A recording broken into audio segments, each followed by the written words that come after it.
Welcome, everybody. It's another episode of the Mile 99 interview series, and we're really excited because it's our 20th episode, and it's kind of hard to believe, I think. What would you say?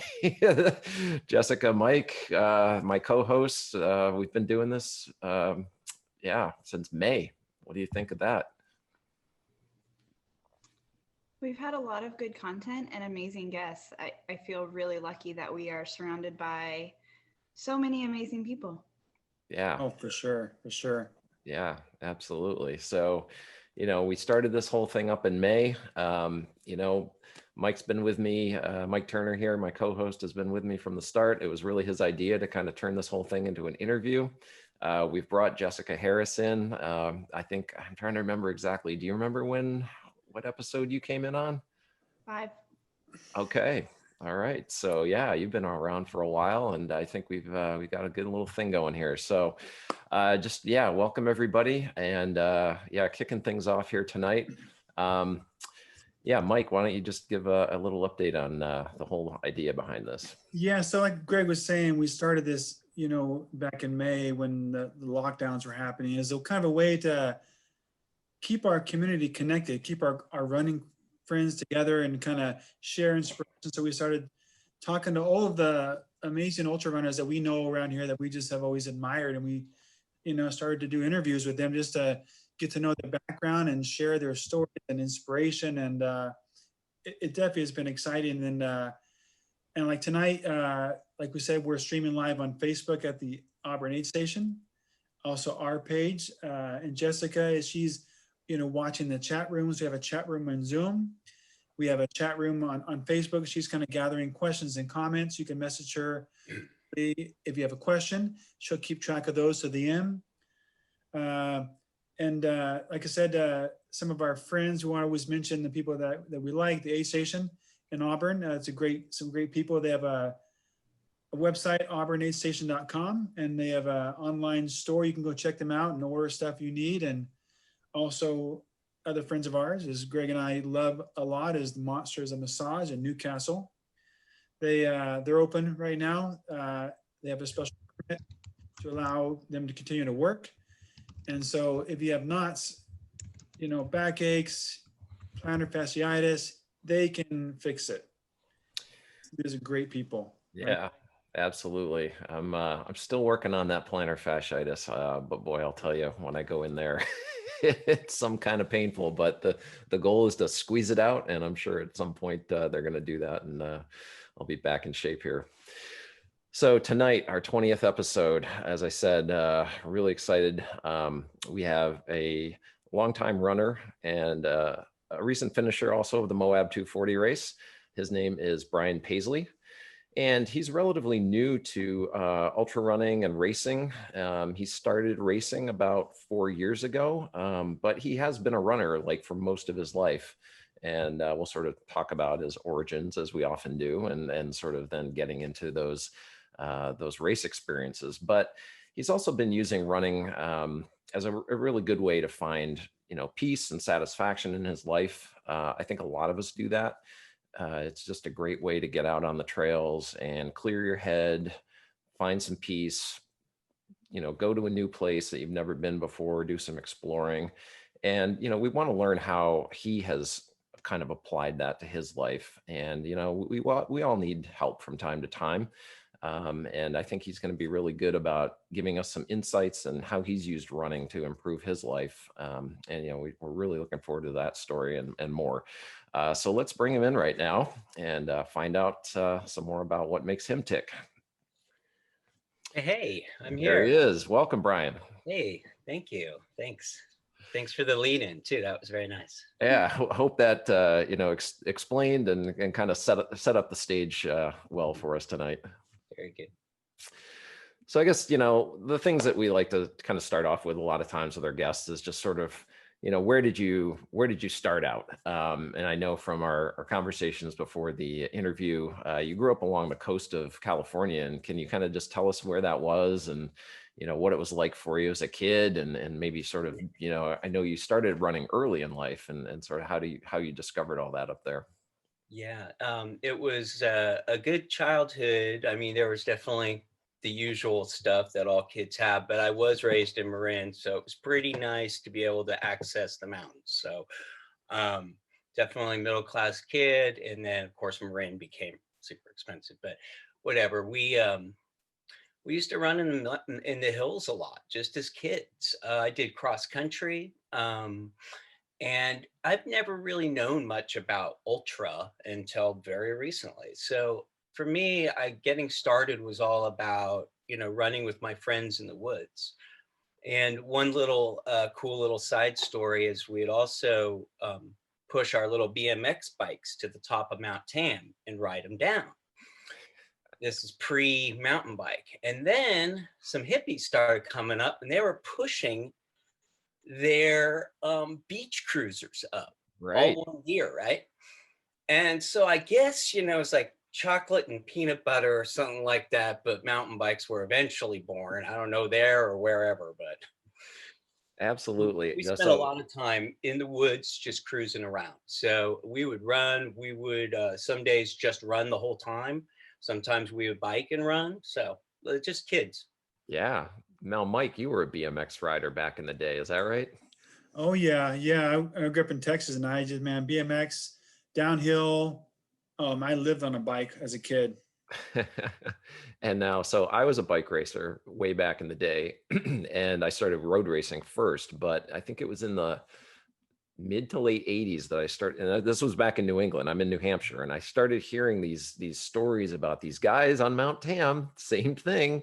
And that's really where the kind of like, myth, and that's not a myth. I mean, it happened. Like that was the invention of the bike, of the mountain bike, because these guys would take this bike up to their bikes up to the top of Mount Tam and ride. And I think what they called it back then was repack road or something like that. That's what Yeah, that's yeah. what it was called, because I don't know if that was the official name, but that was kind of the name they made up, because they would use their coaster brakes so hard they had to repack their their hub like at the bottom every time because it was like boiling hot or something. So I don't know if you ever heard that before. But Yeah, it is weird though to be at that time at yeah, before it came, but kind of see the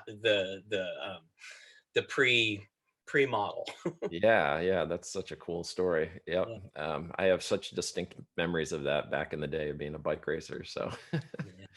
so I mean, it sounds like it was a lot of just kind of, yeah, kids just going out and exploring. And I mean, you don't even realize, like, I'm trail running, you're just being out as a kid in the woods and just enjoying yourself. Yeah, I mean, we knew a little bit because we were cross country runners, Mm, but we didn't really care whether we were running, hiking, biking, or whatever. We were just kids that really liked to get at it.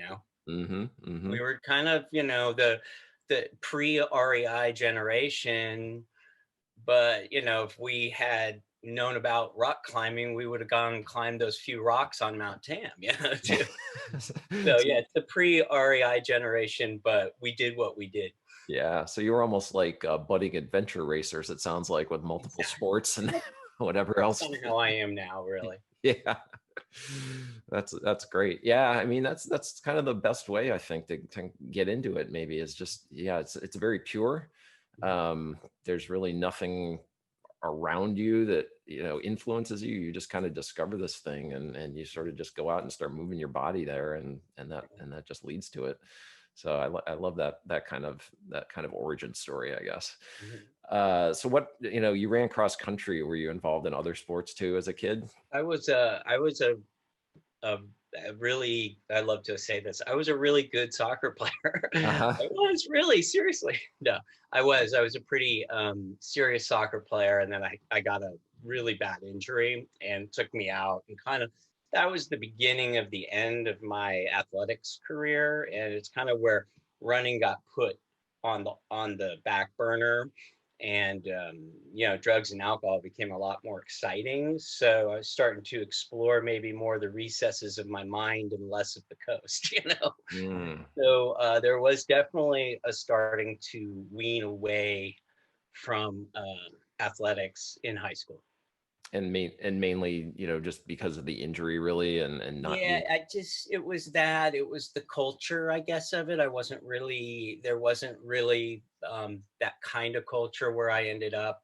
There weren't really teams. And so what happened was, my sophomore year of high school, I ended up not really even going to school. Mhm. So then I heard about this very cool school up near Auburn.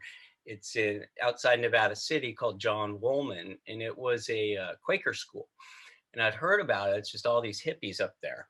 I was like, ooh, that sounds good. So I went up there and really kind of turned around the academic career, though I was still pretty hardcore into drugs at that time. I was becoming pretty good academically. How's that? So it was a different life. I was becoming more of a bookworm, more into getting high and reading books and talking ideas than going and running mountains Mm, at that point.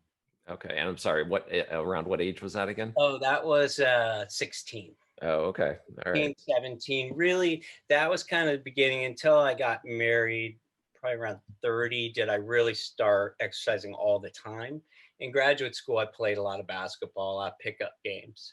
Oh, and another fun fact, I went to University of Chicago for grad school, and Barack Obama was there, and I could swear, because he played pickup in the gym, I could swear I played with him once. All right. I swear. Yeah. I mean, who knows? But it's very possible because we were there at the same time. He played pickup, and there's one gym. So I mean, there's got to be a photo somewhere on somebody's camera exactly. somewhere, right? So yeah, during that time, yeah, I mean, I always stayed, healthy for the most part. Even when I'd go off on like hard drugs, I'd seem to kind of make this comeback and then get back into sports a little bit. But that I just kept going out and away on drugs and alcohol to a point where I couldn't really make it back. I Mm, used to be able to skate through things, and mhm, just kind of, really, really go out and then come down nicely. But this time I was gone. So mm. It's a great, that was 37, 35 years old. it's a great story how you can still, go through that phase of your life, but still realize that education, the value of education. Maybe you didn't incorporate the value of, exercise and sports, but you did focus on education. You went to grad school. Oh yeah. I mean, it really you allow yourself to be a little more free, but also you hit the important parts in life, and at least other important parts of life, which is great to hear. Yeah, and it's a good thing I'm married too, because I wouldn't even probably be like somewhat clean and somewhat dressed right now. So just so you know, I'm a little bit of a wild one, if you will. I Well, take a little bit of domestication. yeah. Yeah, I mean, absolutely. And I mean, you've got a lot of interests. I mean, you obviously are a runner. We're going to dive in a lot more into that too, but you're also a musician, from my understanding. And so when did that all start? Like, and I guess the other thing I'm interested in too is sort of with the drugs, the alcohol, like what were there people like in your life sort of drawing you into that, or what was the process, I guess? Oh, yeah, yeah, that's a really good question because when you talk about like people bringing you into it, I think when I was very young, of course, there's the exposure from an older brother, a neighbor, there's that kind of thing. But um, I was self-medicating, so people didn't really, I mean, even using drugs with people wasn't all that. Like my doctor had asked when I got sober, he said, so did you like share needles with anybody? I was like, I wouldn't ever share my drugs with anybody. So yeah, I was taking care of myself a lot of the Mhm. time. So throughout most of my life, I always had higher companions, not lower companions. So I always Oh, had people, and I like to surround myself with people who are smarter than me. Like my coach is Avery Collins. He's always going to be more badass than me. hmm. Just I like to surround myself with people who lift me up. And I think that's one of the ways I was able to stay above board. Yeah, yeah, because I mean, I can only imagine. I haven't been in that kind of environment, but I can imagine when you've got the people kind of weighing you down and pulling you down, then that just makes it so difficult to stay afloat. So, yeah, Yeah, I was that's lucky that way. Good yeah. friends, good family. Uh, my wife's been in Al-Anon now for years. She's like black belt. So Mm, yeah, she don't put up with shit. So right, right. Yeah. Just, I mean, there's so many things I want to talk to you about right now. Like, but one of them, I guess, just since we're on this topic is, in your life maybe, and in your kind of circles and just in general, I got to imagine there's a lot of self-medicating going on in this current time that we're in. And what have you been seeing? Has that been like with people that, you don't have to delve into anything too sensitive, but just like, have you had to kind of put out extra energy around you in your environment to help people not go down that path, especially since March? Well, definitely. And I think it's particularly hard for people who can't keep working. I mean, I always was thinking, oh my God, I can't believe if my kids were young and all that. And then I think, well, what about the people who can't even work from home because they don't even have jobs? So, what is your mind being consumed with? And I think that's constantly what I'm asking myself on a daily basis. Why are you thinking that? Mm, That kind of cognitive reset. And I think for us, it's just so important, especially people who have I'm thinking people who have, problems like I have. I'm bipolar. Um, but just that it's probably really tough without something to focus on. How's that? yeah. And if you don't have a goal and something that where you can take little bits towards that goal every day, for me, for somebody who has mental issues, it's really tough not to have that. Hmm. But I'm also, like most of us, overstimulated. Very hard for me to find flow. We all call ourselves ADD these days. I think it's just a product of our environment. So for us, and then those who have mental issues or are feeling really depressed, we really need to, focus on something for a long period of time. So that's why I find the running so essential to my mental health, and on a bigger level, my spiritual health, kind of getting outside of myself too, even though it's a very self-indulgent sport.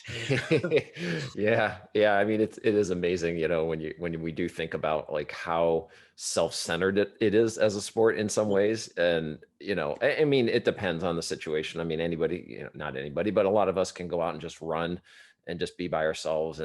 But like when you get into those situations where you're in a big race and everybody's focused on you, your crew, your pacers, like it's almost too much sometimes because it's like you owe them things, and it's very self-indulgent.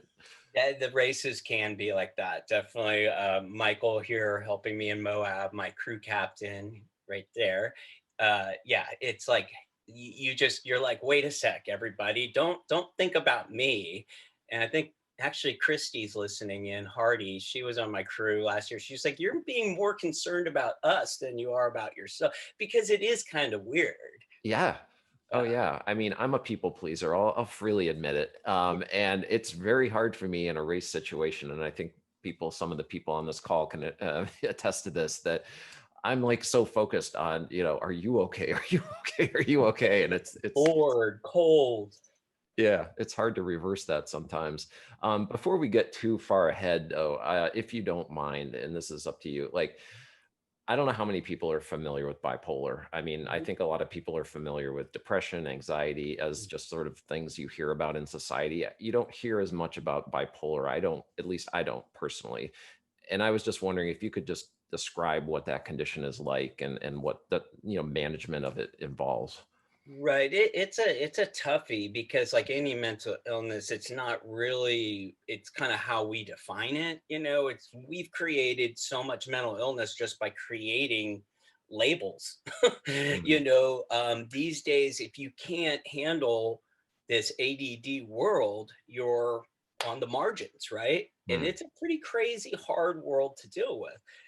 Well, for me, what my particular thing is, hypomania. So I tend towards getting really, really manic. And then I become very disorganized in my thoughts. And then that's followed by usually just a 2 week depression or a 1 week. So it's like 1 week of mania followed by 2 weeks of depression. And then the cycle starts again. It's like constant. And you just live for the mania when you're untreated. You just live for those times and you just deal with the times when you're depressed. And really self-medicating is the best thing I could do at that point. You know, that's all I knew is I'd always used drugs and they seemed to work. And they did work for a long time until they didn't. Hmm.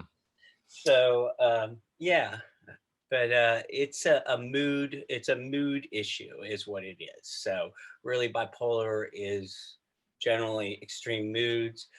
I'm bipolar 2. Bipolar 1 is much more difficult to manage, can be a little bit like schizophrenia Mm.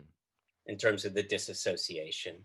Okay. Are Yeah. there medical therapies for it? Yeah, I'm really lucky. I was, once I got sober, kind of needing to check to see, well, what are some of the deeper issues? Why do people self-medicate? You know, trauma, this and that.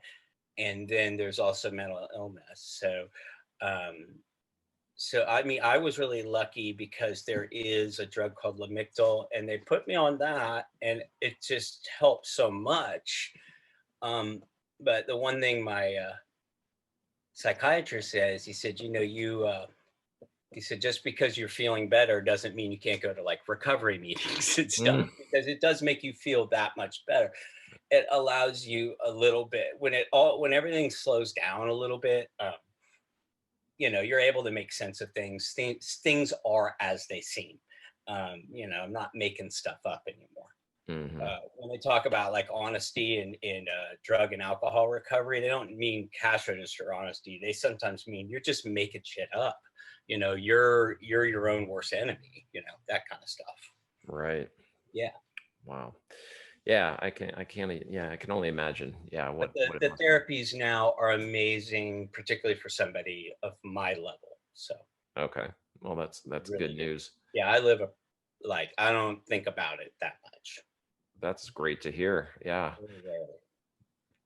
So I mean, once you got, into running or say 4 years ago or so, I mean, was it managed at that time? And then you kind of just decided like you wanted to go back and try challenging yourself in a physical way. And then by doing that, are you noticing it being even easier to manage in some ways or being able to change the way you had been treating it prior?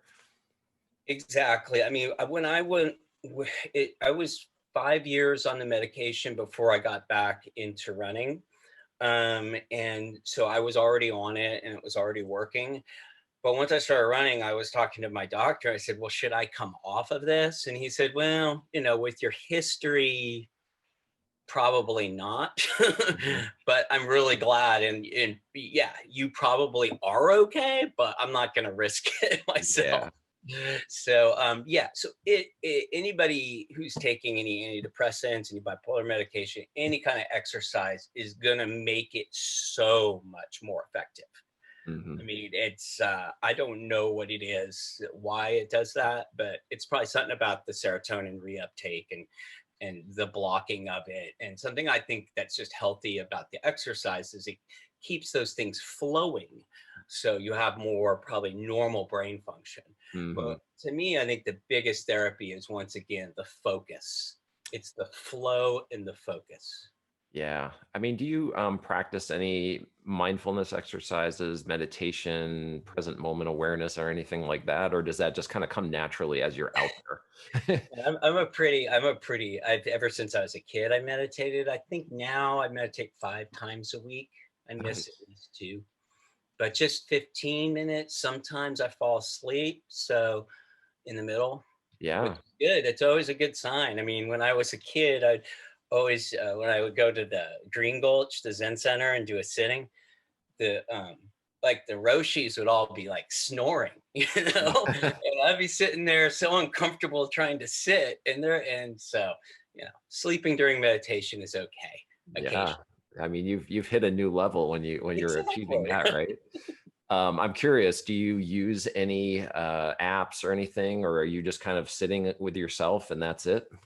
Oh, you mean when I? Oh Like no, for just meditation? myself. Just myself, yeah. Okay. No, I don't Yeah. use any music or anything like that. I have off and on over the years, but the apps are great if you want to get into it. I know friends who got really addicted to meditation via the apps. So I'm like, Mhm. cool. Yeah. Yeah. I've used Headspace app for anybody that's out there listening. And also another one that my company had sort of started promoting during the pandemic was one called Calm. Okay. And apparently those are quite good.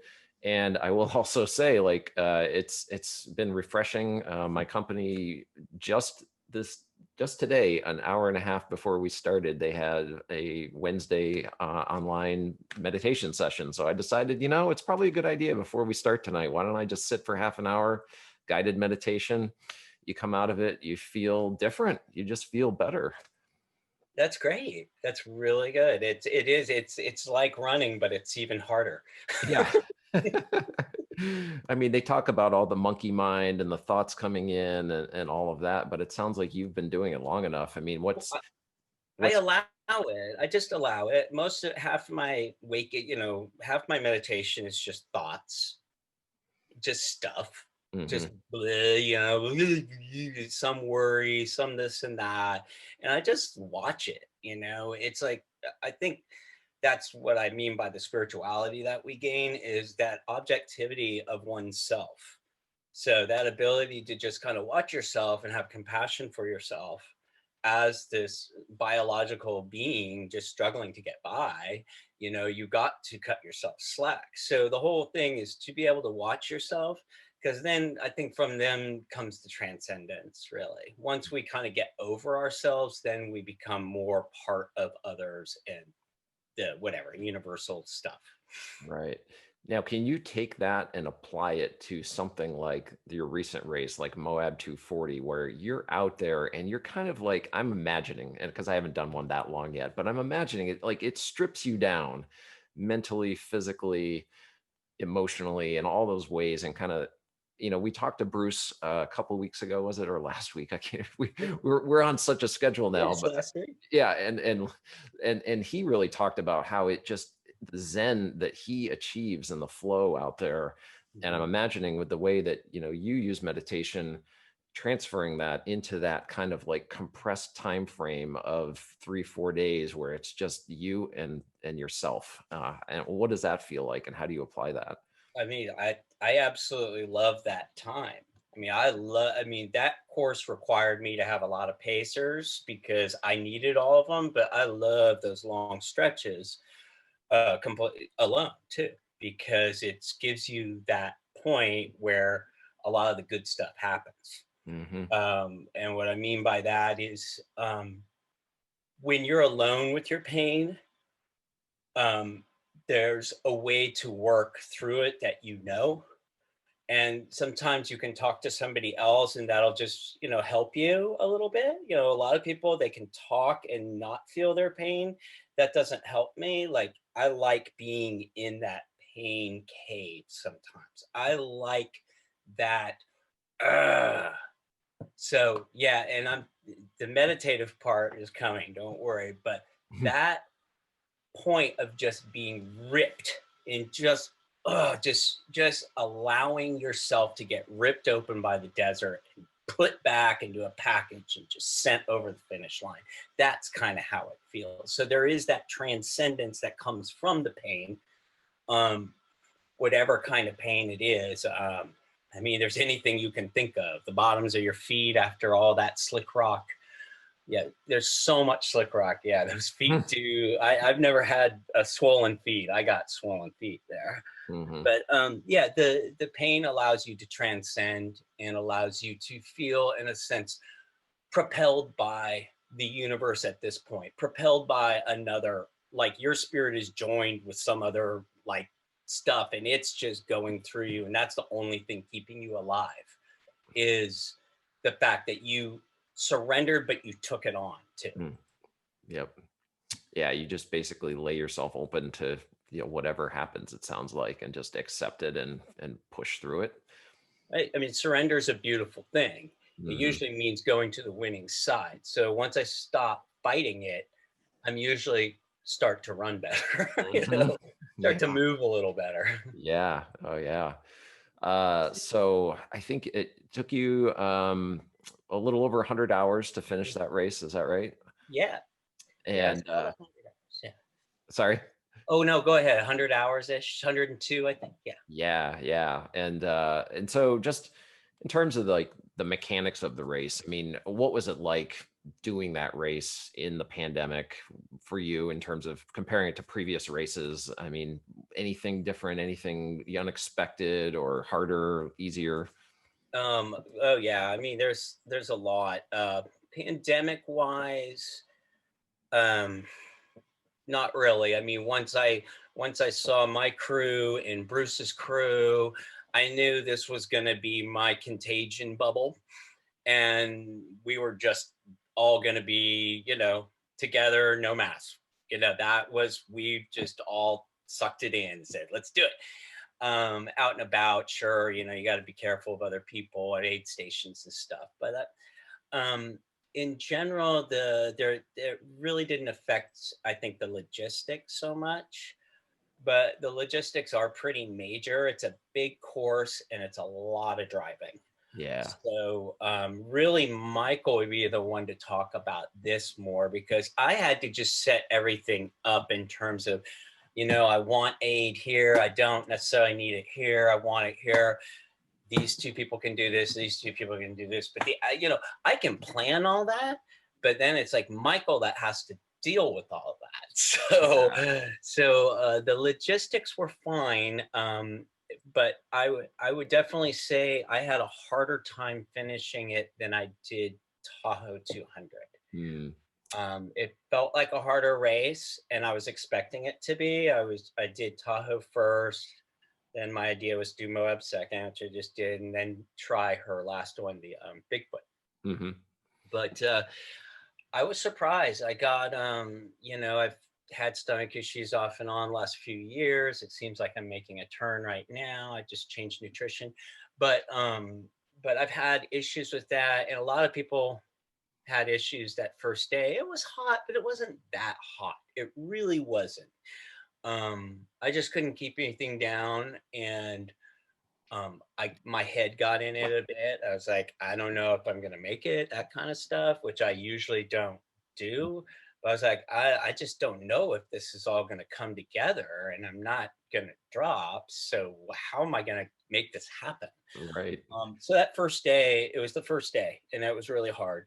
So I took a couple little puke naps, and then took a longer nap um, at this one aid station at about mile, I don't know, 35. And then after the sun went down, I cruised, and it was it was a great night. So overcoming that was a wonderful thing. I still had, stomach issues throughout, but nothing, like my coach Avery Collins was with me, and I would just like stop and I'd just puke and I'd just keep running. He was like puking every like hour, and he was in a great mood. So I guess I was okay. What was it like from your standpoint, Michael? I think one of the things that I crewed him last year at Tahoe and also this year, and one of the subtle differences between the two races is the pandemic, and one of the and when you out there for 4 days, sleep is going to be very important to be able to get rest to reset yourself. So the sleep station was taken away from the course this year, and the flip side of that is Brian managed and got himself a Sprinter van in this particular race.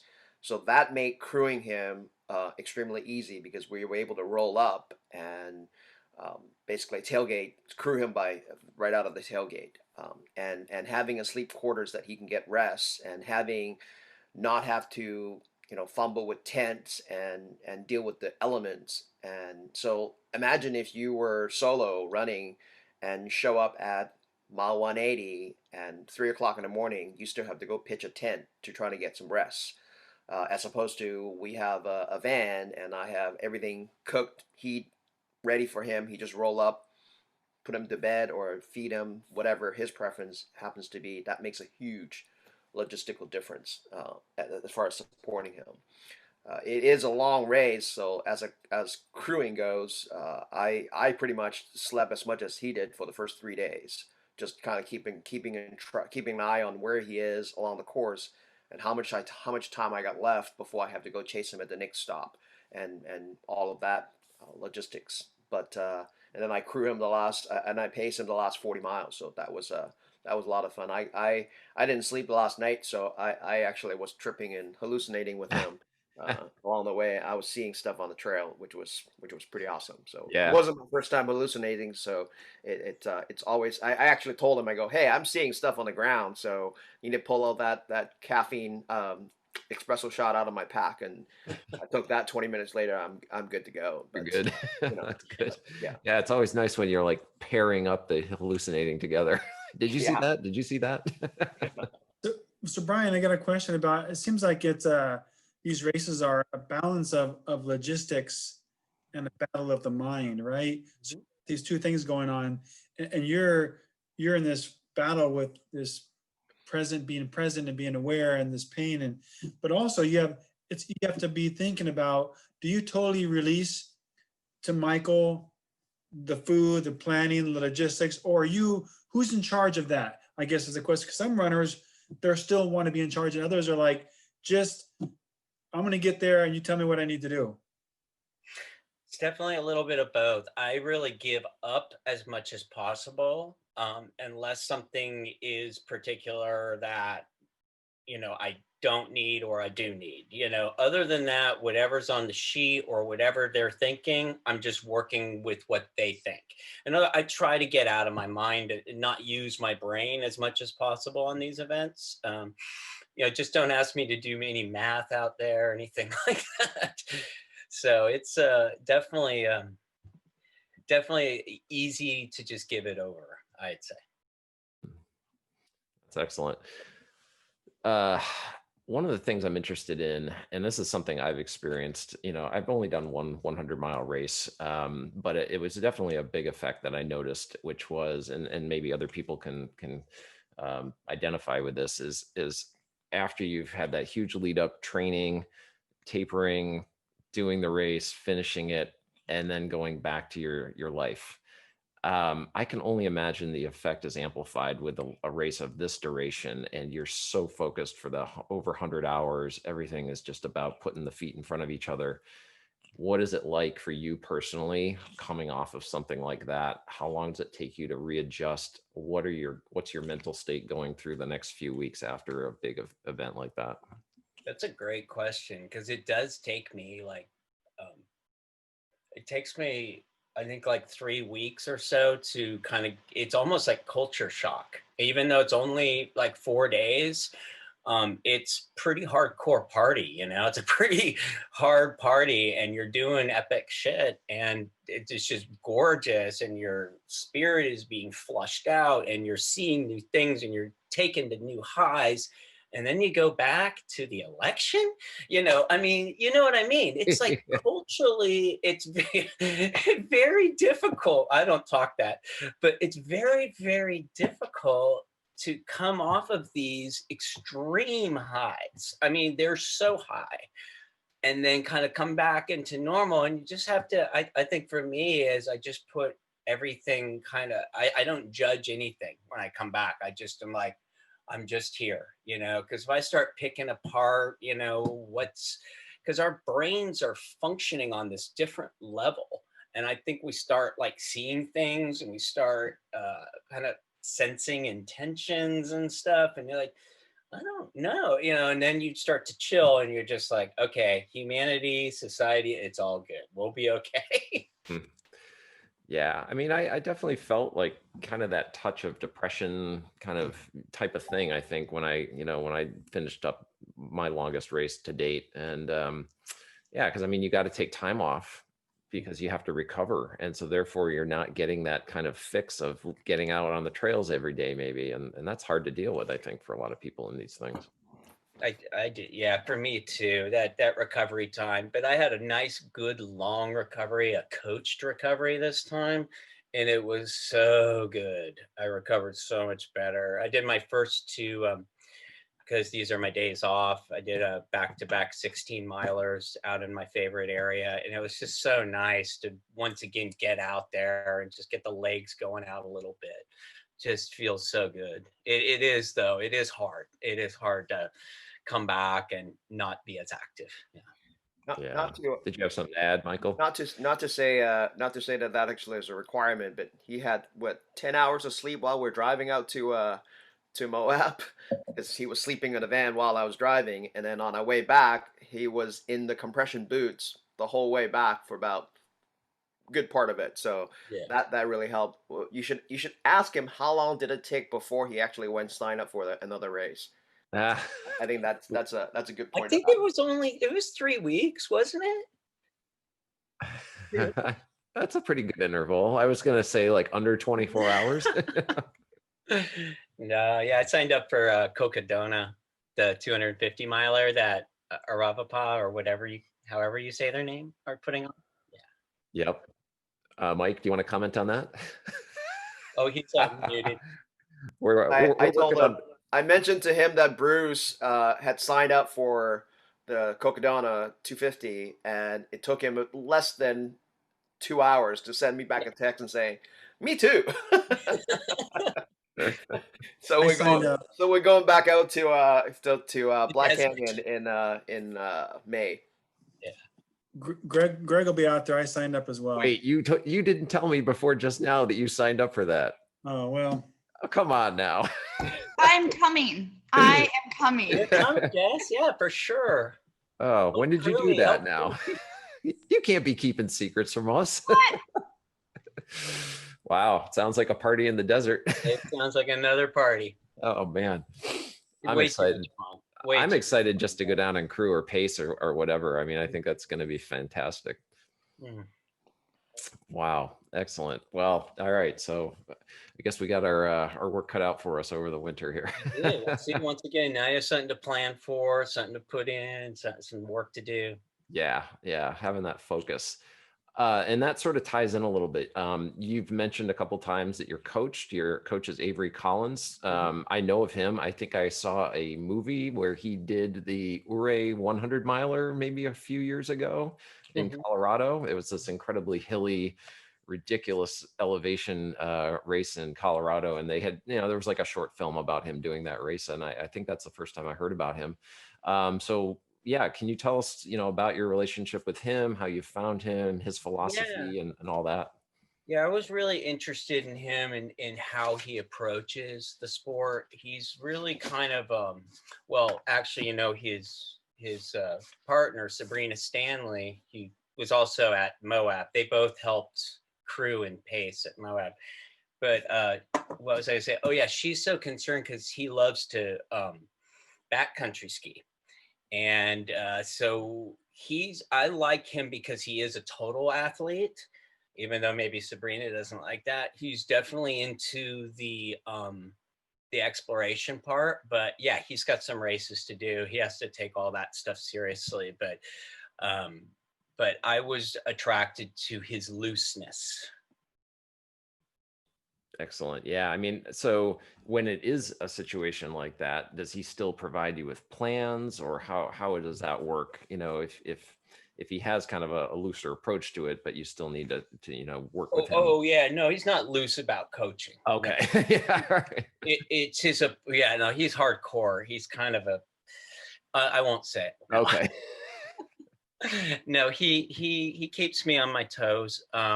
I just mean his approach to running and in his approach to sports. He was a basketball player, then just wasn't growing as tall, and then he got into running, and so it's just the way. And I think a lot of elites in our sport, I mean, God bless them for how hard they work, just how sweet they are and open they are about how they do things. And so I was just attracted to how he approached the sport. He keeps me super busy. The other thing is my goal race is the Tour de France. And so he's done that. I was actually going to crew him this last year in Italy, but that of course got canceled. So we'll see about this year. but yeah, he keeps my schedule very very full. Yoga, cross, functional strength, and just tons of different types of runs. That sounds like a really good plan. Yeah. Um, and yeah, and it sounds like, I mean, you really sort of created a friendship there too. I mean, if you're crewing each other and all of that, so that's got to be really really helpful. Yeah, we liked to we messaged each other a bit before. I didn't even know he was coaching, and then I said, I'm thinking about getting a coach. He's like, hey, I coach. I was like, Uh-huh. let's do it. So it's kind of a but no, but we have a business relationship, and then we have friendship too. Yeah, nice. And did you say how long you've been? Just a year. Okay. All I've right. known him, I don't know, like a year and a half. Okay. But this 1 year has made such a big difference. It really has, in terms of just my balance, my flexibility, my core strength, just how I run, my form, all the different speeds I can run in now, just all the slow running I do. And just, having that, he really taught me how to have late speed, after 30 miles, start your race, that kind of stuff. Mm, So he really pushes that hold back and then have it for later. So sometimes day 2 is faster for me than day 1, or, he's noticed that. He's like, you like to flip your splits. So definitely a good plan as an admitted going out of the gate too fast person here sometimes. yeah, It's and we all like to. yeah, it never works out the way you think. I feel so great. And then, 10 miles later, oops, Yeah, what happened? no. Now I think you mentioned a little earlier that you had done some dietary changes. Is that right? Oh yeah, my nutrition. I've worked a lot with different types of nutrition. I've made my own food. I do all types of stuff. I'm just right now. I've just gone 16 milers is the longest I've gone with Infinite, which is a powder based. It's a drink, so it's just a high calorie. You can adjust. It's a custom mix, so you adjust your mix how you like it. And so mine's higher calorie, and just has some of the stuff I want in it. It does have sugar though, so. Hmm. So I'm still giving it a try. So far, it's great, because usually around mile 13, I don't have that solar plexus strength, and it's starting to kind of break down.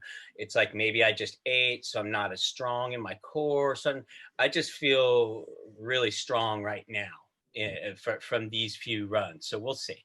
Mm, Got to cool. extend it. Having a drink mix that's flexible is good, because a lot of those drink mixes, they're the one ratio only, or it's really weak or really strong. So it's Yeah. nice to think about a drink mix that you can adjust, because yeah, you can't adjust most of those. It's one combination or else it's way off. Right, right. So you just make your own formula, and I knew I wanted calories, and that's what a lot of guys are. A lot of people go to just liquid. I don't know. I'm gonna mix it all up as usual, but I'm definitely working on the liquid right Mm, cool. One thing, I think we have quite a few audience questions tonight, so I'm excited about that. And just before we get to that, I do want to just mention that, looking at your Facebook profile, you're affiliated with an organization called Depression to Extinction, I now. believe. Yes. And can you just kind of tell us what that organization is, what your relationship with them is, their mission, and kind of how you made the connection there? Yeah, their mission right now is more having to do with schools. So they're bringing in just kind of emotional awareness classes to public school systems. So that's what their big campaign is. Other than that, if you go to depression to distinction with the number 2.org, you can learn more about those classes. And also it has references and ways to get into groups and stuff, to support groups and whatnot, to talk about issues you may have or stuff like that. So it's a really good group. There's a lot of them out there. This is a guy down in Austin. So, but they're really good. And I ran a few races for them in 2019, and helped just get some money going. So, but Is they're a there, really good organization. it's geared towards helping students, like students in school. Yes, public school from elementary to high school, starting just emotional development programs and, strategies with dealing with stress, stuff like that. Nice. It's really, when you come down to it, like whether it's mental illness or not, I had an unskilled response to stress and trauma, right? I mean, that's kind of what alcoholism is, or, so in that sense, getting those tools is so important. Like, my kids are so great, and I'm like, how are they so like advanced spiritually? And then I think, well, they've been getting it ever since they were young. A lot of kids don't learn about that stuff, about how to deal with emotions and such. That's excellent. I think I'm for sure going to add that link to the show notes for the podcast episode, and I'll be happy. I know we'll all be happy to post the link to them on our actual Facebook page as well, so people can find them. Thank you. Yeah, that's great. Jessica, I think you've got quite a number of questions lined up, and I definitely want to give a lot of attention to those tonight. So what do we have? They're kind of all over the place, so bear with me. But one of the first ones was from Troy.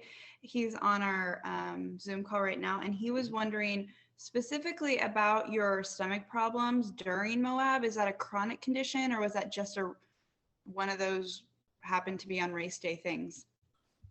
It's a little bit of it's been, I would say, chronic in certain temperatures. Yes, it's chronic. So if I'm in an exposed area and the temperature's high, I really stop, and I'm just not able to digest calories. Okay. And is that why you have been experimenting? Yeah. Yeah, definitely the infinite so far. It feels great, but we'll see. I'll give detailed reports soon. Awesome. And we also have another question about what other kinds of body training, like gym, weights, yoga, do you do for your regimen, and how long? Okay, yoga, I do at least an hour. So I do like 2 half-hour Adrian sessions a week. And then I do a little bit of morning yoga. I have my own routine I do. It's like 15 minutes. Strength, I usually do a little bit of core. I've got a few different core exercises I do for just 10 minutes every day. And then I do total functional strength an hour to an hour and a half a week. And that entails no weights. I mean, you can use weights for some of it. So it's all functional to running pretty much. So, your squats, your hip extenders, all that kind of stuff. So if anybody ever wants to, I can always write out everything for them that I do. Well, I was just about to say, if you did provide that to us, we would also be happy to put that up on our webpage. Let me make a note. All right. Ryan's favorite functional strength. I think that would be absolutely fantastic if you could do that. I think we all have our favorites, so it'll just be mine. Yeah. But, it's a great place for people to kind of see what works for them and add things to it. And, especially as we're going into this time of year, like this is a perfect time for everyone to sort of be thinking about building that base for next year. Cocodona, obviously. But I take it pretty seriously, definitely. And then I bike on days when, I just need a rest from the legs and such. So I usually run, I don't know, like 5 to 7 days a week, just depends. Yeah. I have another question from Steven, who's on Zoom too. He is asking, how much time did you take off after Moab before you started running 40 miles a week regularly again? Yeah, I could look back. I would say 40 miles. Let's see. Right now I'm at 50, 60. I would say 4 weeks this time. I mean, you don't need that much. I mean, people, of course, they'll do the Triple Crown of 200. So they're doing them every month. But this time I really had the ability. So my coach really had me lay off. So I'd say it was about 3 to 4 weeks I was doing 40 miles a week. So I just started really getting mileage in now. Awesome. Thank you. I know that's everyone does recovery a little bit different. So it's nice to, sometimes people go, yeah, I'm back out in a couple days, and that works. And sometimes it's 4 weeks, and that works too. So that's really nice to There's hear. all types of reasons why you should take the time off, but once again, it does. A lot of people can do fine, so I'm not gonna Yeah, argue with that. totally. And then another question is, did Bryan work on losing body weight before the race? If so, how many pounds, and how much weight did you lose after the race, if any? Do you know that? Well, just the normal training. I gained. I always lose a bunch of weight, and then I try to gain it during the taper, especially for a long race like that. I get down to my medical ideal weight, which is like 150, though I prefer to be at 155. Just physically, I feel better. My doctor said, hey, it's probably a good idea if you ever need surgery or something like that, the extra 5 will help you out. But so then I will I'll go down to 150 during training. I'll gain that 5 back, and then I'll lose almost 10. So I'll go down to like 145 and then slowly build up. Awesome. And then the next question is for Michael. And this is just a selfish question because I crew a lot. So how accessible were the crew stations for Moab 240? Actually, very accessible. And in fact, we were able to drive his van or his Sprinter van to most of the location. Though there was a couple of spots that we didn't. So I think we see him on average 30 miles, especially when he has pacers. And first stop was 60, 70 miles in, around there. So, but in general, it's generally about 30 miles, and it's very, very crude accessible. But he has a bag that actually, a duffel bag that has all his sleep station in case that we missed him for whatever reason. But we try to fetch for him every time we get into the aid station so that he have everything all laid out for him. But and he's an excellent runner to take care of. He's just kind of hands off and just tells you, I don't feel like eating right now. I want to sleep. So you switch things around when he wakes up and eat.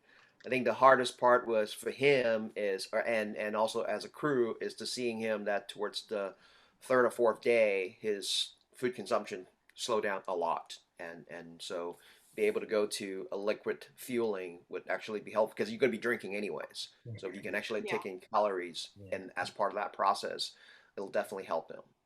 Awesome. Was there a way? Do you have a strategy as far as like where you would park? Do you park at the end of the lot, or how was it? Did you work out so he knew where you were, or you were out there looking for him, or you have a spot tracker so you knew he was coming in, or how'd you figure out where to find him and how to set that up so it was easy? Good question. Spot tracker is useful, although as crew, because we don't actually have cell signal in some of the location, so spot tracker is useless because we can't see when he's coming in. So we have to kind of give a ballpark. Okay, well we know he's coming in approximately this time, and then just kind of be ahead of him. One of the tricks that I use with him is that I tag a strobe light on him. That is a blue strobe light. So when he's coming in through the dark, I don't have to look for him. I can just look for the blue strobe light as opposed to look at every headlamp and see whether that's him or not. And vice versa, I tag one on myself, so that, so for example, at one of the location where he's coming through, I have parked the van literally across from the aid station, but instead of having him to look for me, I put a strobe light on a branch on the inbound, so he would know that I was actually there ahead of time. Same thing on one of the out and back where he coming into an aid station, he have to go into the aid station first. I park the van on the location where he's coming in and put the blue strobe light on the back of the van so that he can actually see very clearly coming in. So that's kind of take focus that your crew is already waiting for you. So little tricks like that helps. That is such a good tip. Sorry. And it's disco-y. Thank you, Michael. I mean, you are crew to every runner, so good tip. Yeah. And then Bryan, earlier in our talk, you talked about goal setting. And after you do such a big push, how do you make, because maybe your next goal might not be so big, or maybe it really is. So how do you make the next goal after such a big one? Well, I'm lucky this time because this next one's even bigger. Yeah. But no, I mean, it doesn't matter what it is. It doesn't matter if it was a 50K or a 100 miler or 1,000 miler. They're all the same. They all require my attention, and tell you the truth, they require my love, and that's why I like doing it so much. So it doesn't matter what the distance is, as long as I have the goal. I pursue it as such and try to have respect for it. That's a great mindset. And then one last question squeaked in from Troy. He wants to know what shoes you ran in for Moab. Ultra Temp 2.0, very large. Very large. Like a full size up. Nice. And then your feet still swelled in those? Mm-hmm. Yeah. Do you have a picture of that? No, I'm just kidding. Yeah, the feet, there are some glorious ones, but not of the swollen feet. Only the good looking feet. Thank you so much. I have a question, Bryan. We didn't touch about it, but music has been a big part of your life. Yes. And so we have not talked about it, but I also love music, and I've loved my whole life. I played instruments my whole life. And so maybe touch quickly, what do you play? And you're in a band, or what's the story there? Yeah, I've been playing most of my life. I was primarily a guitar player, started on piano. So I used to write still, and I occasionally I'll use the keyboard to write a part, but usually I'll write on guitar now. And then I play bass, and I went over to bass like 10 years ago. I just wanted to get off the center, and I wanted to groove.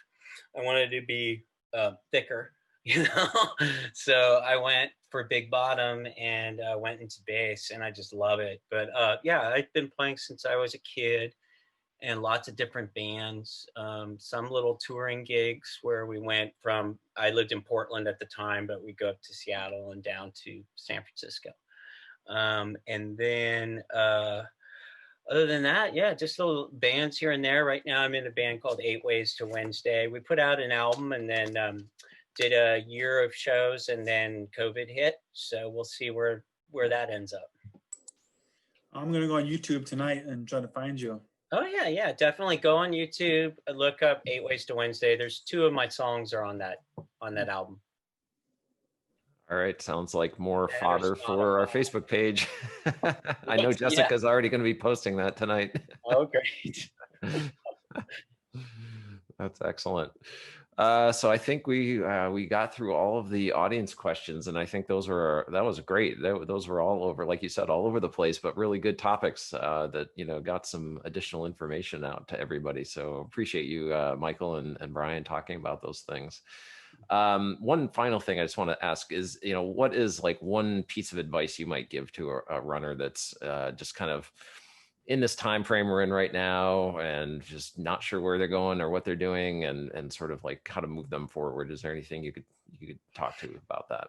I would say it's a struggle, but cultivate gratitude. It's a struggle to do it, but you got to do it.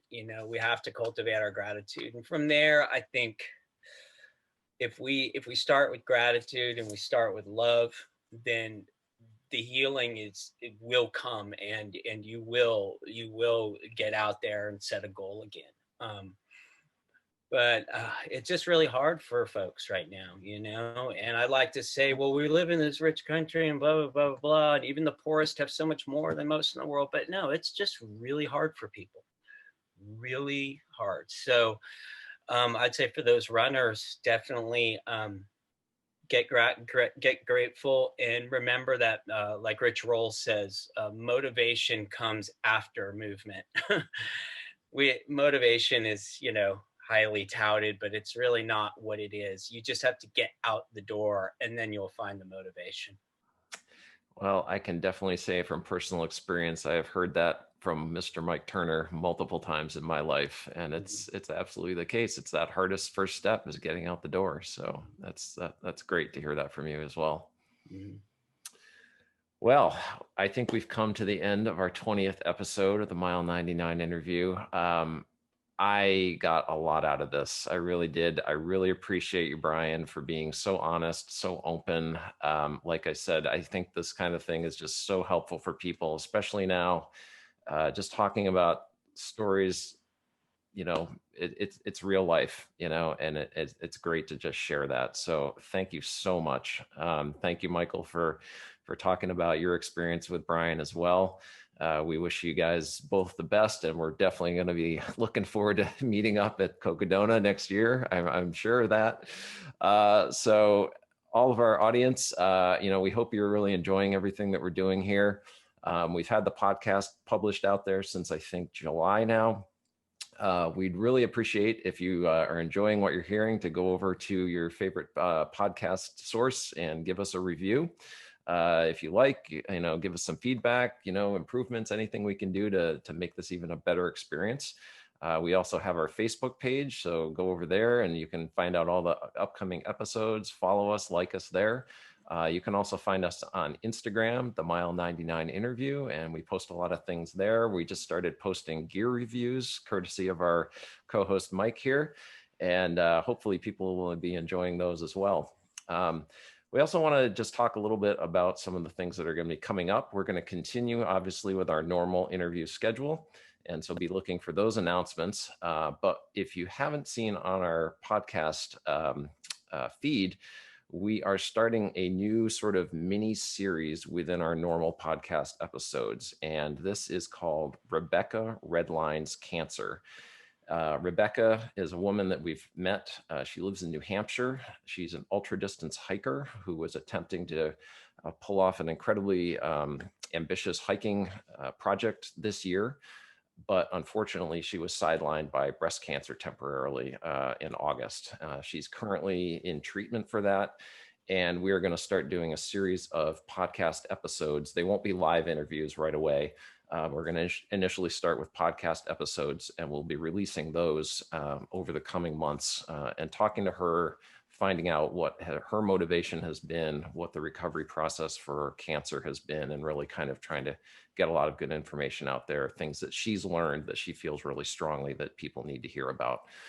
So I hope everyone will be excited about that. We certainly are. We're recording our first episode with her tomorrow night, and the plan is to release that on Sunday afternoon this weekend. So stay tuned for that. And also stay tuned for other future guests that we will have live, and we will look forward to seeing you all again soon. Thanks, everybody. Take care, and we'll see you on the trails. Bye-bye.